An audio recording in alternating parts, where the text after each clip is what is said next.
Well, welcome back. June 1st is National CPR and AED Awareness Week, and most people know CPR can save a life, but would you know what to do if someone suddenly collapsed right in front of you? This morning, we are talking about the importance of awareness and how all of us can save a family member, a friend, or even just a stranger. Joining us this morning is Dr. Michael Johnson, a cardiologist at Piedmont. He's also the board president of the American Heart Association for the CSRA. Good morning. Good morning. Thanks for having us. Thank you for joining. So kind of just to start, what is the importance of awareness this week as opposed to any other week this year? So this week is National CPR and AED Awareness Week. As you mentioned, I'm the president of the local AHA board and a local cardiologist here in Augusta. And so we're just here to highlight the importance of bystander CPR. Unfortunately, sudden cardiac death or cardiac arrest when someone loses their pulse is the most common cause of death in the United States.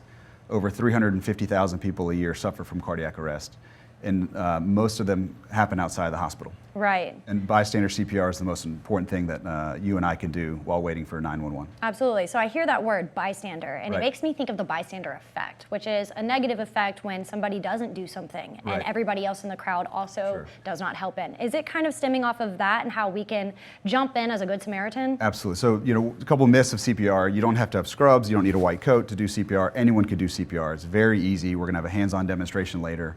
The other myth is that you can't hurt anyone doing CPR. If you don't know, just start CPR. If they're not breathing, you don't have a pulse, you're not even sure, start CPR. If they reach out and grab your hand, you can stop, that's okay, but you have not hurt anything. Okay. Not doing CPR is way more dangerous. That's the damaging part. That's right. We hear those wives' tales, I guess, about breaking ribs Right. and stuff during CPR. Yeah, well, an out-of-hospital cardiac arrest has a mortality rate of 90%. So there's a 9 out of 10 chance that that person's not going to live. If you do bystander CPR, you can double or triple the rate of survival.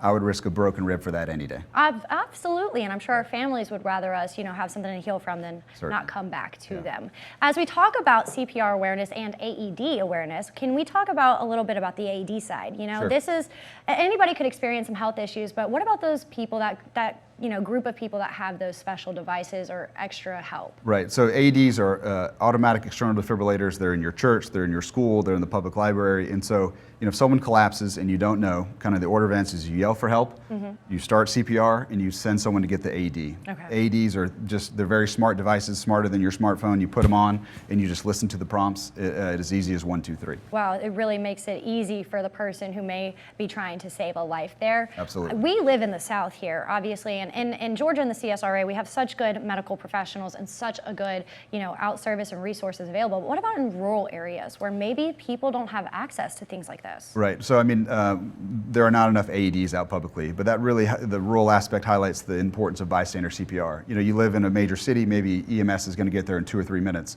You live out in Edgefield County or Burke County, maybe as fast as those guys drive, it may be 10 or 15 minutes.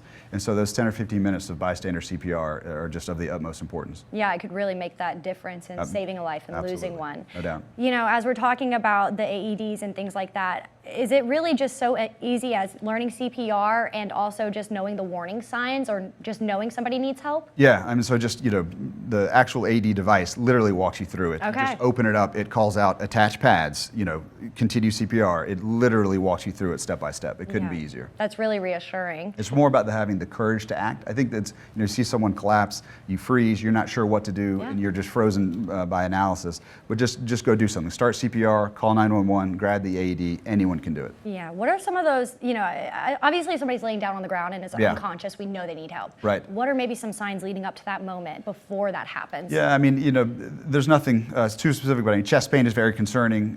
People get very sweaty, they break out in a cold sweat, or they have trouble breathing, and then they suddenly collapse, and that is almost assuredly a catastrophic emergency that requires immediate attention. Yeah. And so those signs are usually pretty obvious, thankfully. Yeah. From your expertise here in the CSRA, kind of how do you see a lot of heart health impacting us in the CSRA? Yeah, I'm an interventional cardiologist. I do heart casts and stents, and I'm on call for heart attacks all night. And so, thankfully, they don't happen all night, every night. But we see people come in with heart attacks and end-stage heart failure. But Piedmont, Augusta, and the AHA, we do monthly health fairs or bi-monthly health fairs to raise cardiac awareness, blood pressure checks. to hopefully reduce the burden of cardiac disease here in the community. Yeah, and talking about some of those community events, there's one going to be going on for National CPR and AED Awareness Week, correct? That's right. Could you tell our viewers about where it'll be, when it'll be, and things like that? Well, the AHA, if you go to heart.org, they have won classes throughout the year, and so don't just think that this is a one-time-a-week event that you can only learn CPR this week. But I think at the Hub on Thursday, June the 4th from 4 to 7 p.m., which is our local AHA organizational board, they'll be teaching hands-on CPR that day. All right, and that's just so important and vital for the community to really know that that resource is there and available, because it really could just be any of us saving a life. And like you said, later today in our show, we are going to be doing a live demonstration, so that's right. We'll know how easy it is, and if I can do it, I'm sure we're not going to do it on you. Anybody else. I'm not the dummy. I'm not the test dummy.